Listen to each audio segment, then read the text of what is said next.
did. But again, you keep changing it. I do think the immorality is, what do you object to when I If say I may ask, then, I think if you could just better next time convey. Although you're right, maybe you're right. I probably misheard, but what I felt, that's not. I'm not in charge of what Give me you a sec. felt. Give I'm me a in sec. charge of what I Sir, said.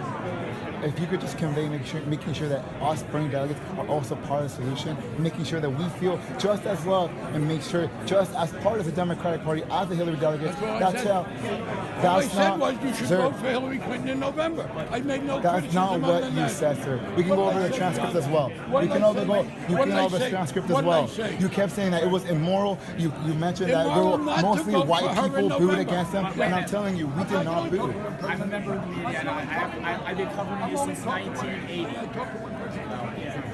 The point is this. No, I made a separate point that overwhelmingly African Americans who were there were cheering loudly for Clinton, and people booing were large, overwhelmingly white, not entirely. But I didn't say they were immoral for that. But why'd you convey that? Like, why? Why'd you have to say that? Because I want people to understand how important. Because you're trying to say that all Bernie supporters are Bernie bros. They're white. That we want everyone. That we don't want women's rights. We don't want LGBT rights. It's not like that. If I wanted to say that, I guarantee I would have said it. I didn't say it because I didn't want to say it, and I don't mean it.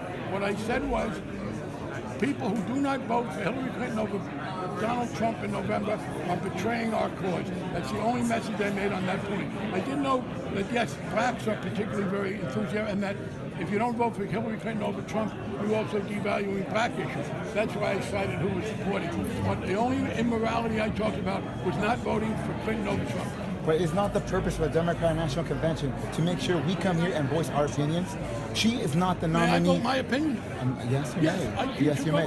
But she, give me a second, sir.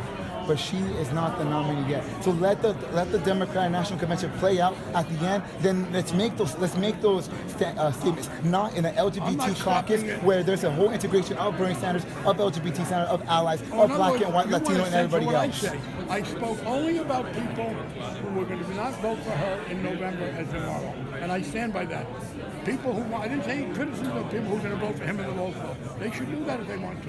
Yes, but you painted it as Bernie Sanders delegates right now, currently. That's what you're trying to say. No, I talked about those people who said they wouldn't vote for her in November. I don't know what you heard, but it's not what I said. That's what we all heard inside that. No, and it wasn't only me, sir. Since 1980, I'm Wendy May, watching media, and I've known you since 1980.